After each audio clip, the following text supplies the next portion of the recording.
Élite Science, la science autrement.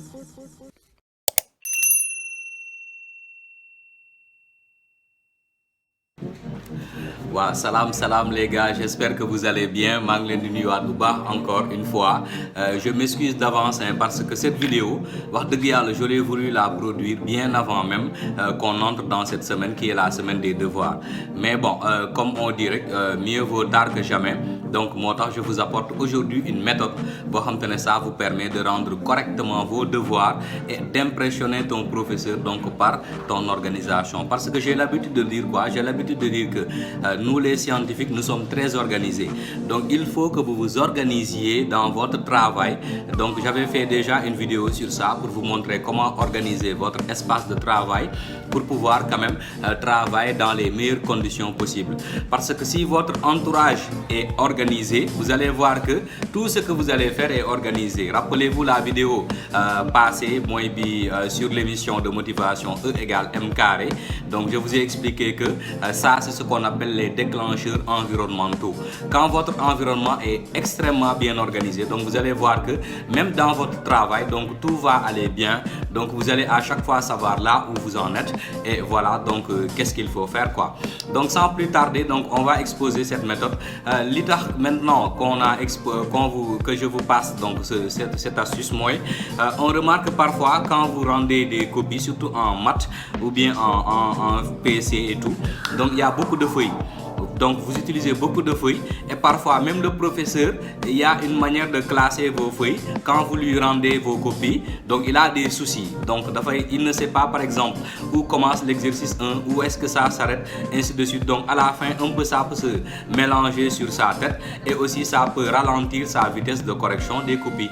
Maintenant pour aider les professeurs, pour nous aider, donc je vais vous montrer une technique. J'en ai discuté avec quelques collègues, vraiment ils ont vu que c'était très intéressant. Moi, je me suis dit je vais partager ça avec vous.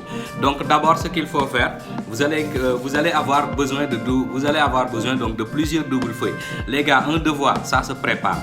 Donc vos doubles feuilles, ça, vous pouvez préparer ça bien avant même d'entrer dans la classe pour le devoir. Donc vous préparez plusieurs doubles feuilles. Moi ici j'ai préparé une première double feuille. Regardez donc sur cette double feuille, donc je l'ai présentée. Donc c'est ça la page de garde. On est d'accord, vous voyez bien la page de garde, donc avec le prénom, le nom en haut, n'est-ce pas? Prénom, nom, classe, devoir 2, c'est-à-dire la matière, professeur, tu mets le nom du professeur, c'est très intéressant et ça te permet quand même voilà de savoir que voilà donc de marquer un peu ton professeur par rapport à ça. On est d'accord. Après maintenant, il y a une partie pour la note, une partie pour les appréciations du professeur par rapport au devoir et aussi une partie pour lui demander donc de vous donner des conseils. Je ne sais pas si c'est clair ou pas, donc c'est une petite mise au point avec la vidéo. Donc voilà, donc je crois que ça c'est clair. Donc vous mettez une note. D'ailleurs après je vais faire une photo et balancer ça donc dans le forum, comme ça là vous pourrez voir un peu comment organiser.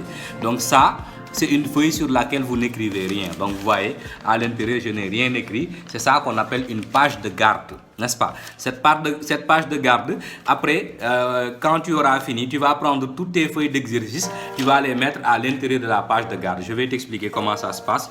Ça, ce sont les feuilles que j'ai pris pour l'exercice 1. Donc, pour l'exercice 1, vous allez prendre une feuille. C'est-à-dire, chaque exercice va avoir son lot de feuilles bien déterminé. Donc, je prends par exemple une première double feuille. J'écris exercice 1. Maintenant, regardez les numéros que j'ai mis ici en haut. Donc, en haut ici, j'ai mis 1 pour montrer que sur l'exercice 1, ça, c'est la première page. Sur l'exercice 2, maintenant, ça, c'est la deuxième page. Donc, 1, 2. Et voici la troisième page. Et quand je tourne, voici la quatrième page. Donc 1, 4. Ça, c'est une première feuille pour l'exercice 1. On est d'accord. Maintenant, si l'exercice 1 est très long, j'utilise une autre feuille. Donc voilà, donc j'utilise une autre double feuille. Je mets exercice 1 suite pour montrer que c'est la suite de l'exercice 1. C'est toujours le même exercice. Donc vous voyez, j'ai mis 1, 5 pour montrer que c'est la cinquième page. Donc pour l'exercice 1, je tourne, je mets 1, 6 pour montrer que c'est la sixième page pour l'exercice 1. Donc après là, 1, 7 pour montrer que la septième page de l'exercice 1. Après 1, 8 pour montrer que c'est la huitième page de l'exercice 1. Tu vois. Donc après, quand tu auras fini tes deux feuilles pour l'exercice 1, tu vas prendre la feuille de suite, tu le mets à l'intérieur donc de la feuille de l'exercice 1, ici comme ça, vous le mettez là. Donc là, vous avez votre lot de feuilles pour l'exercice 1, vous posez à côté. Après, maintenant, on prend une autre double feuille pour l'exercice 2. Donc, vous faites la même chose, seulement vous changez les numéros. Donc, 2, 1 pour la première page de l'exercice 1, l'exercice 2, autant pour moi. Après, donc, 2, 2 pour la deuxième page de l'exercice 2. 2, 3 pour la troisième page de l'exercice 2 et 2, 4 pour la quatrième page de l'exercice 1. Si vous le voulez aussi, vous pouvez utiliser les lettres. Comme par exemple, vous mettez 2A ou bien 1A. On saura que 1A, après il y aura 1B, après 1C, 1D. Après, s'il y a une suite, vous mettez 1E, 1F. En tout cas, je suis sûr que vous n'allez pas utiliser 26 pages pour un exercice. On est d'accord, donc là, il n'y a pas de souci. Donc là aussi, pour l'exercice 2, j'ai préparé une feuille de suite. Donc voici la feuille de suite de l'exercice 2. Donc 2, 5 pour la cinquième page de l'exercice 2. 2, 6 pour la sixième page de l'exercice 2. 2, 7 pour la septième page de l'exercice 2. 2, 8 pour la huitième page de l'exercice 2. C'est bon. Après, maintenant, je prends les deux feuilles de l'exercice 2. Je les mets donc l'une à l'intérieur de l'autre. Je pose à côté, n'est-ce pas? Maintenant, s'il y a un troisième exercice aussi, vous faites la même chose. Vous prenez une feuille, vous mettez exercice 3. Vous allez mettre donc 3, 1 ou bien 3A, ça dépend de vous. Pour la première page, 3, 2 pour la deuxième page, 3, 3 pour la troisième page, 3, 4 pour la quatrième page. S'il y a une suite, vous prenez une autre double feuille. Vous mettez exercice 3, suite. Et vous mettez 3, 5, 3, 6, 3, 7, 3, 8 jusqu'à ce que ça soit bouclé. D'accord? Tu vois comme c'est facile. Maintenant, après, quand on aura fini toutes les feuilles, donc vous allez prendre les feuilles d'exercice comme ça. Vous les mettez donc à l'intérieur de la page de garde, comme ça, n'est-ce pas?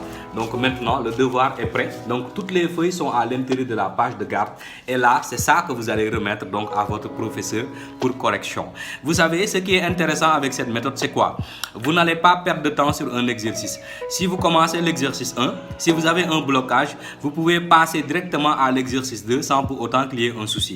Et maintenant, après avoir terminé votre devoir, si vous avez des idées pour l'exercice 1, vous pouvez reprendre les feuilles de l'exercice 1, refaire votre travail, continuer, voilà, donc gagner un maximum de points comme vous le sentez. On est d'accord? Donc c'était ça la méthode que je tenais à partager avec vous. J'espère que je ne suis pas arrivé trop tard. Mais bon, si c'est trop tard aussi, je te rappelle qu'il y a d'autres évaluations qui vont arriver. Donc, de toute façon, comme je l'ai dit tout à l'heure, mieux vaut tard que jamais. On est d'accord. Allez, à bientôt. Jaajëf.